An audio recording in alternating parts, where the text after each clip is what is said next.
ariko nta wakongera gupfa kuriya, ntabwo wakwica umuntu kabiri.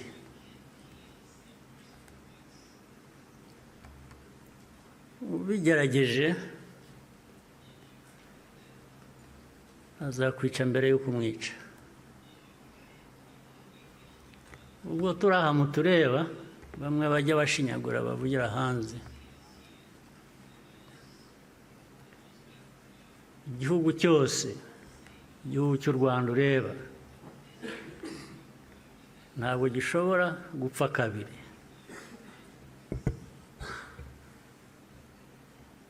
Mbere y'uko wakwica u Rwanda uzakwica. Ntabwo wakwica abantu kabiri. Ibibaho tureba aha ntabwo twapfa kabiri. Ari twe bakuru, ari abana bacu, ntawe uzabica kabiri, ntibishoboka, ntabwo byakunda.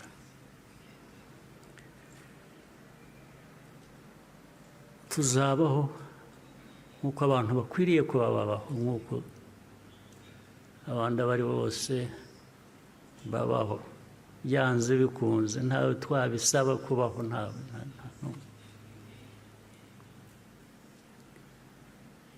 Uko mbivuze uku, hari ababyumva ukundi cyangwa hari abazabisubiramo ukundi, ariko uko mbivuze ni uko nguko aba ariko mu gutwara. Mwaramutse neza mwese.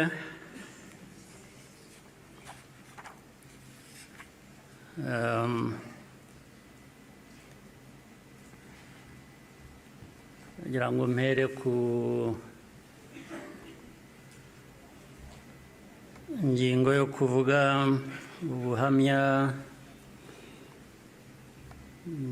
Minisitiri Bizimana yatugejejeho. Hari ubundi buhamya burebure burimo amateka akomeye Theoneste n'amaze kutugezaho.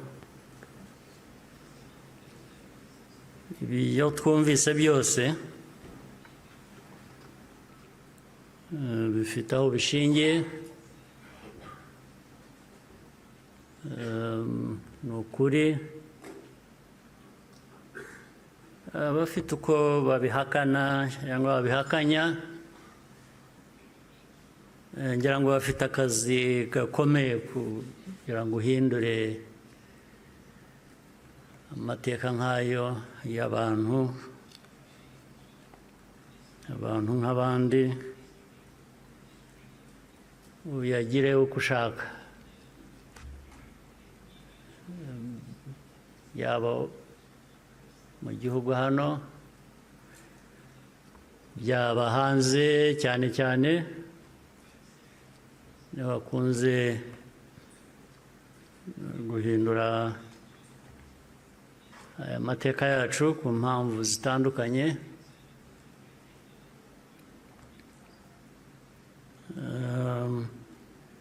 Ibi rero ngira ngo bafite ibyo bazahangana nabyo kugira ngo abantu bahindure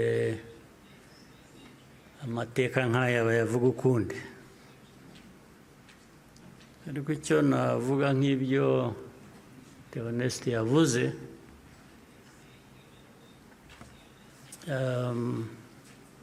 ibihe byo birahinduka, ibihe byarahindutse.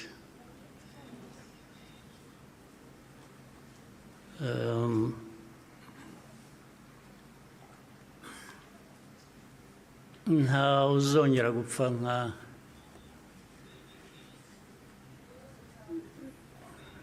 nk'uko Theoneste yabivugaga, n'abapfuye cyangwa nawe uko yapfuye. Buriya yarapfuye, kuba ariho ni nko kuzuka, ariko nta wakongera gupfa kuriya. Impamvu kandi mu zindi nyinshi.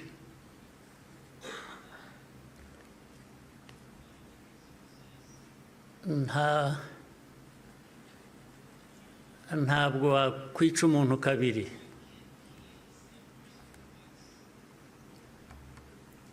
Ubigerageje azakwica mbere yo kumwica. Ubwo turi aha mutureba, bamwe bajya bashinyagura bavugira hanze. Igihugu cyose, igihugu cy'u Rwanda ureba, ntabwo gishobora gupfa kabiri.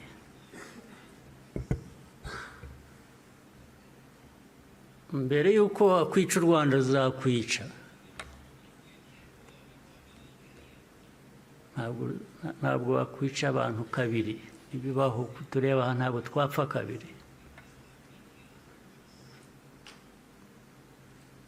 Ari twe bakuru, ari abana bacu, ntawe uzabica kabiri, ntibishoboka. Ntabwo byakunda.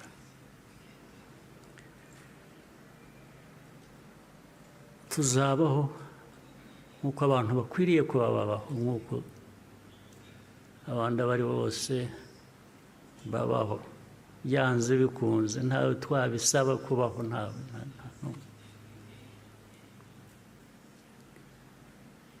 Uko mbivuze uku, hari ababyumva ukundi cyangwa hari abazabisubiramo ukundi, ariko uko mbivuze ni uko nguko aba ariko mu gutwara. Ndabasaba rero ngo nkomeze ijambo ryanjye mu rurimi abashyitsi bamwe hano bumva, batagombye kubasemurira, cyangwa se benshi cyane bari hanze bafitanye isano n'amateka yacu, harimo n'abo bayahindura bakayagira uko bashaka. Ndagira ngo mvuge mu rurimi bashobora kumva ntawe basemuriye. Muranyihanganira.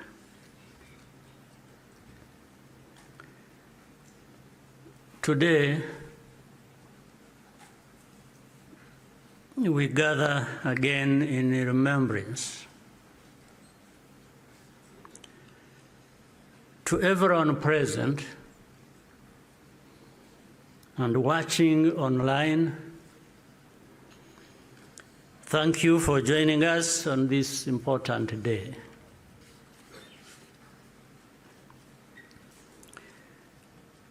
We deeply appreciate the friends who join us every year in person or in spirit without fail. I thank the survivor who has just spoken. These testimonies keep memory alive for all of us and for those who will follow us. Kwibuka carries profound meaning for our nation.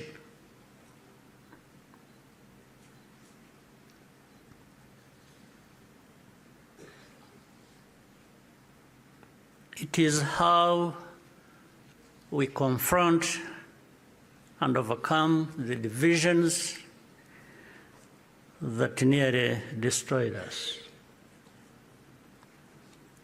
This day empowers us all. We draw on the strength of survivors who provide the reservoir of humanity that feeds our nation's soul.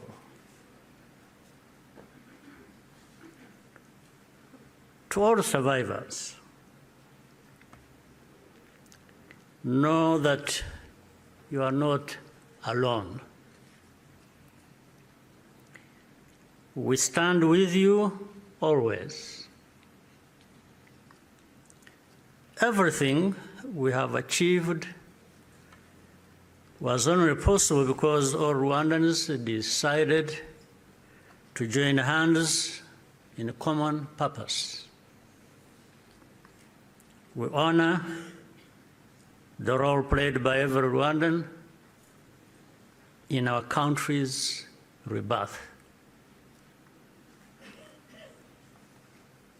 The reality of the genocide is clear for all to see.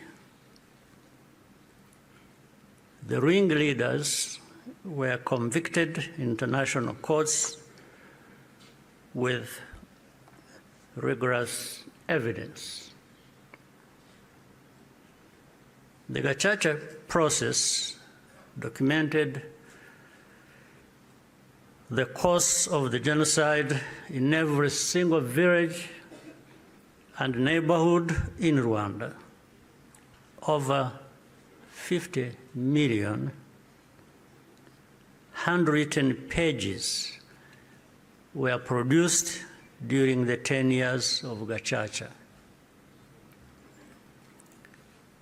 Right here, where we are standing,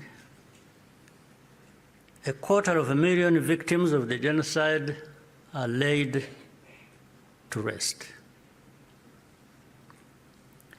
And in 2018, the United Nations General Assembly adopted a resolution that called the genocide against the Tutsi by its proper name, with the support of every member state but one.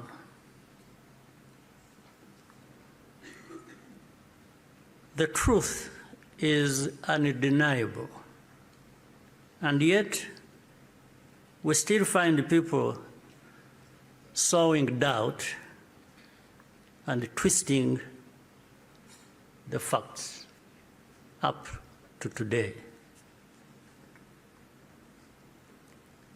This is not just a matter of ignorance, but something much deeper. It means that the risk of seeing history repeat itself is a constant danger.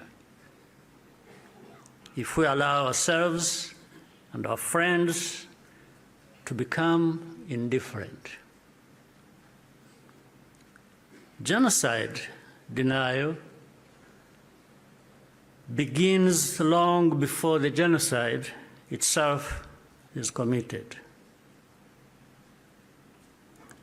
There is a pattern of looking away from the warning signs or taking them lightly. Hate speech turns into hate acts, dismissed as expressions of popular discontent. Behavior that should be immediately condemned is rationalized and minimized. The preparations are masked by narratives of popular grievance and fear.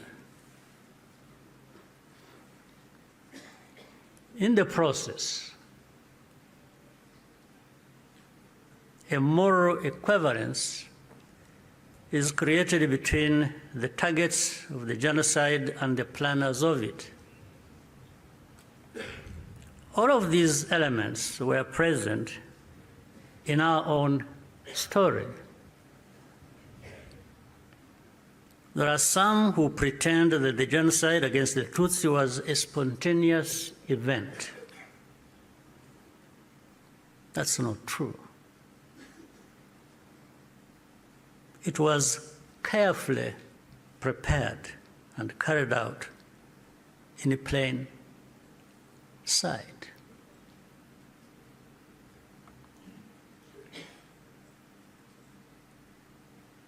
Regrettably, some who spoke the truth at the time, and who were even eyewitnesses, later became peddlers of distortion, mainly for political reasons. Militias were openly trained and indoctrinated in hate. Weapons were imported in large quantities, and Rwandans who opposed it were threatened or killed. Before 1994, communities were subjected to waves of smaller massacres meant to normalize the killing and also to measure the reaction of the wider world. And with only a few heroic exceptions,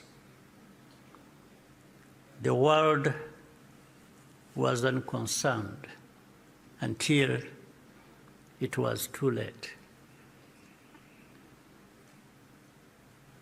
In the early 1960s,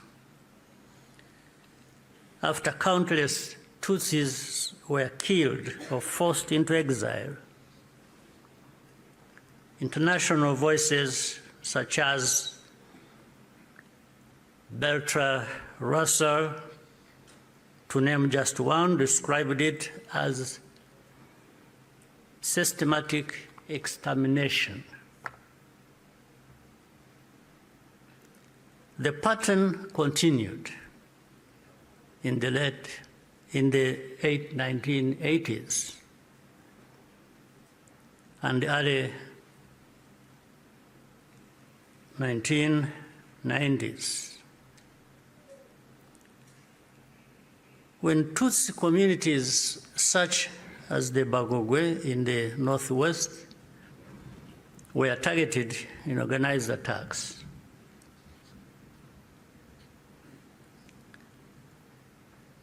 in 1993, a commission led by Jean Crabonneau investigated these atrocities. After documenting mass graves and the involvement of state authorities, they concluded that a genocide was being prepared. In the same year, the UN Special Rapporteur,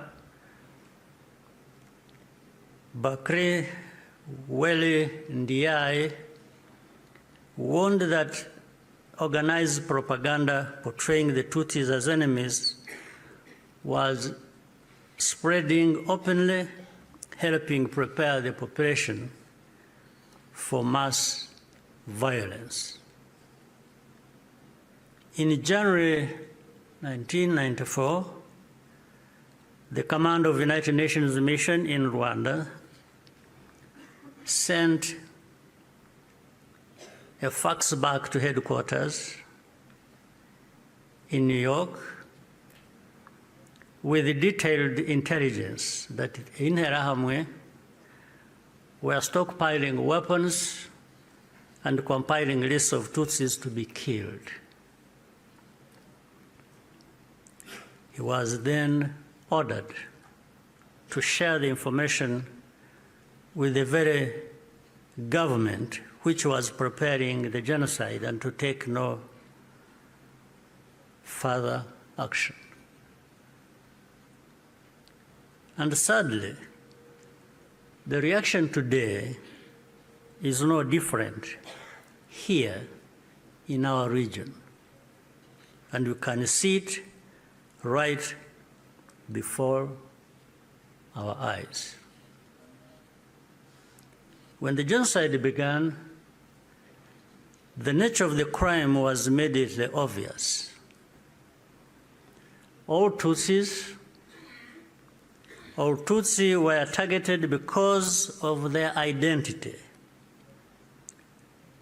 nowhere was safe, including churches and schools. That horrific reality only underscores the humanity and the courage of the Rwandans who took risk to provide hiding places for their fellow citizens. The reaction of the international community was to evacuate foreigners and withdraw most peacekeepers.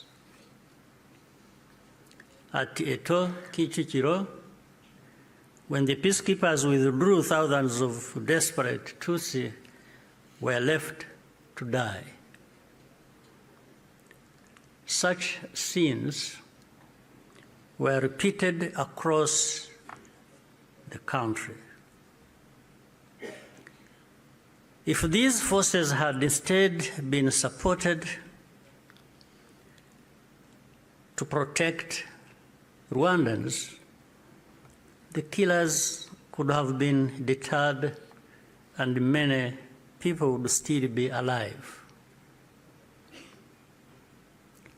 The lives saved by the United Nations peacekeepers who were allowed to remain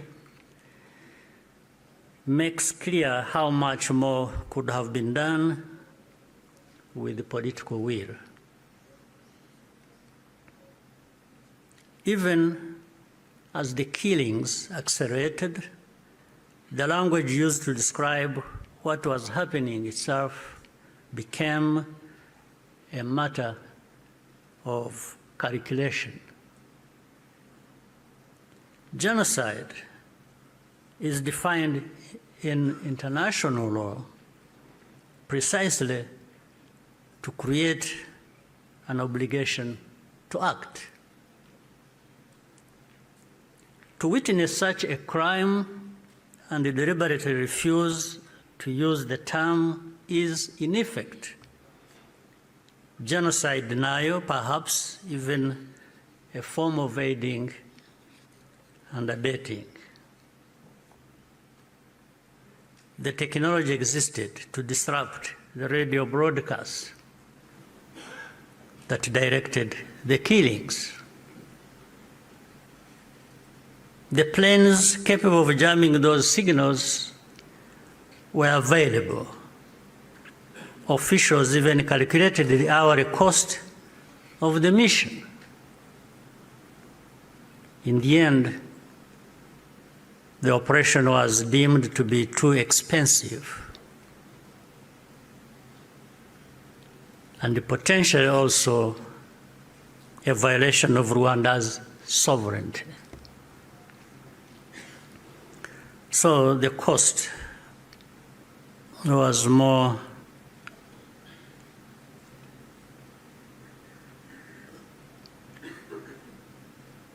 it became too expensive. It was more expensive, especially when in their minds those lives are really worthless. So our lives were worth nothing. That's fine. For Rwandans, the lessons have been brutal.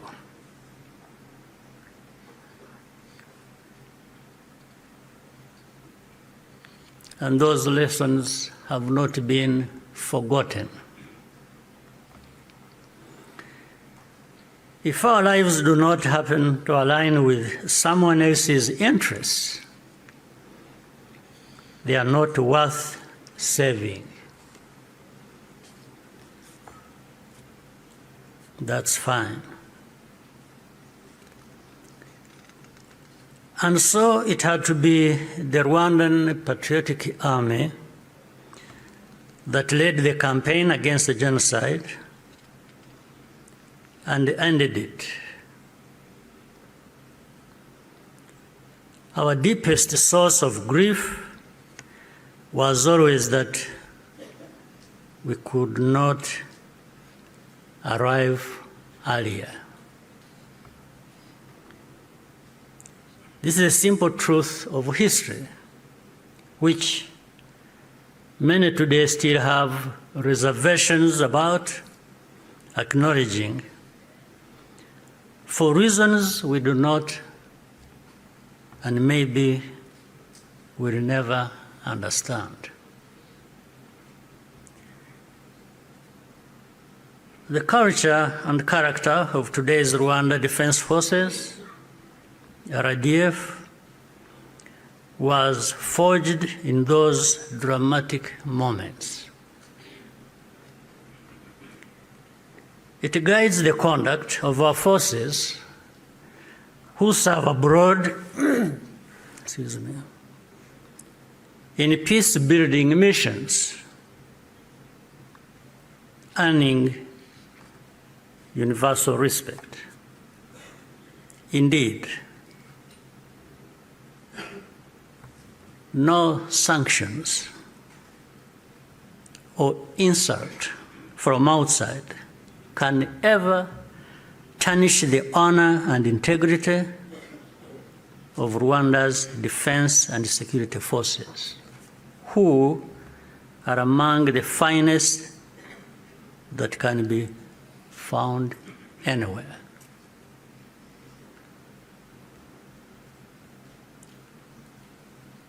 I look forward to raising this matter of sanctions at the highest level to understand the basis for such an injustice.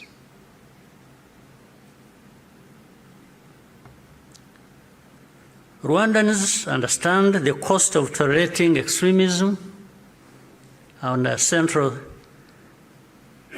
security principle is to put the protection of civilians first. After the genocide, Rwandans chose to rebuild our country together.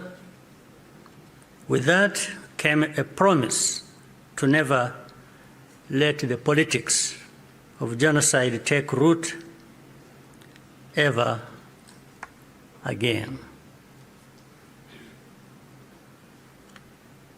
I tell you, genocide cannot happen here again. It won't happen.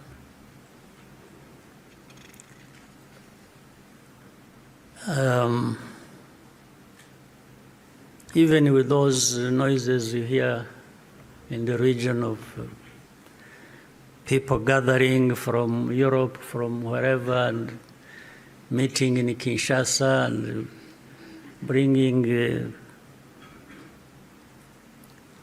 the son of Habyarimana and relatives and others from wherever and gathering. All of that is just noise. It cannot amount to anything that will happen here of that kind again. It cannot happen. And I'm saying this not just as a person. And I'm just saying it because I know every Rwandan, young and old, is as determined and is saying so, like I'm saying now to you.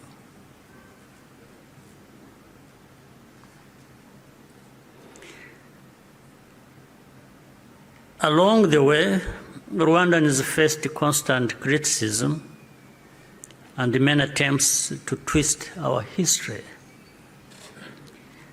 But the power we will always have is to use our minds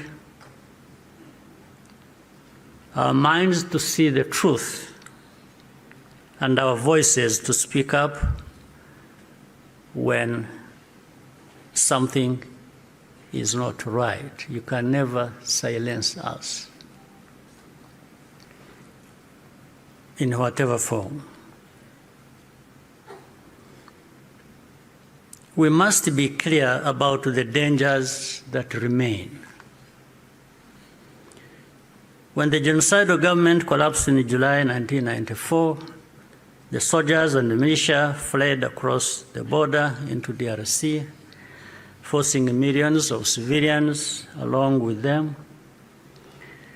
Inside the camps, they organized into what is now known as FDLR and launched a sustained cross-border insurgency against Rwanda, claiming tens of thousands more lives.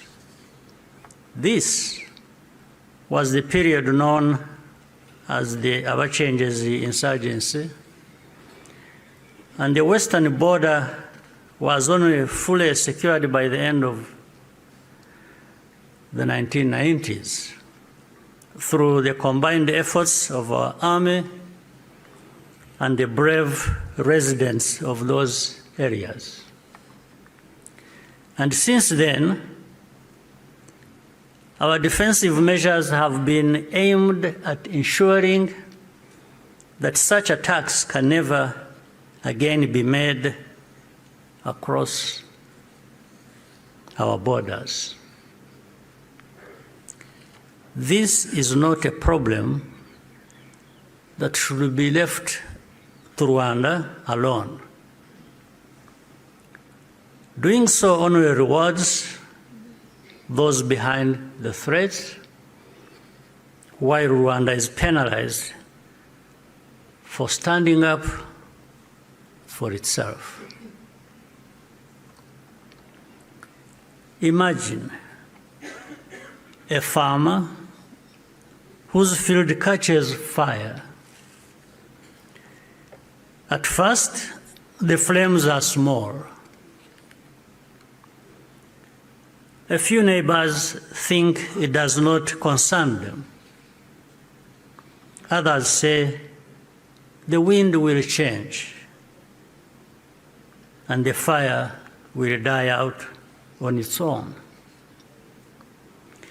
So they watch and wait. But the wind does not change. Meanwhile, a pyromaniac is secretly adding fuel to the fire. So the fire spreads from one field to another, and then into the forest and the towns and beyond. Only then do people run with the buckets of water and call for the establishment of a fire department. Africans,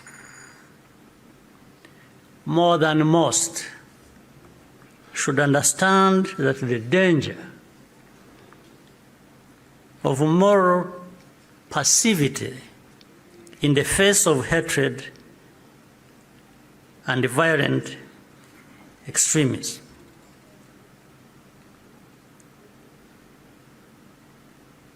We should understand that danger,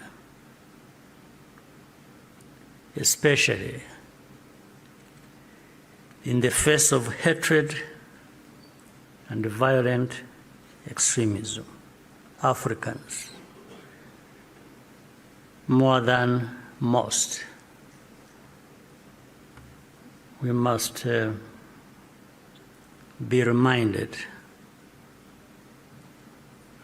by all this history. Today, our continent accounts for the majority of the world's active conflicts. In 1994, Africa's collective institutions also failed to respond. I say this because the call for African sovereignty, legitimate and necessary as it is, must also mean that African institutions act decisively when Africans are at risk. Bad actors must not be allowed to hide behind the principle of sovereignty, to evade responsibility for abuses or deny citizens their rights. We cannot afford to repeat the mistakes of the past. Genocide ideology is still spreading in our region. Left unchecked, it has the power to take us all backwards again. There are those who claim that Rwanda exaggerates,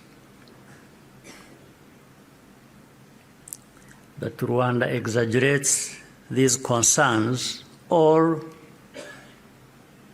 that we have ulterior motives. This is not only false, it exposes the deep cynicism that led to the tragedy we commemorate today. What sustains Rwanda today is the unity of Rwandans and the convictions that, like all people, we have the right to live in safety and dignity and at peace with all our neighbors. What we ask is for partners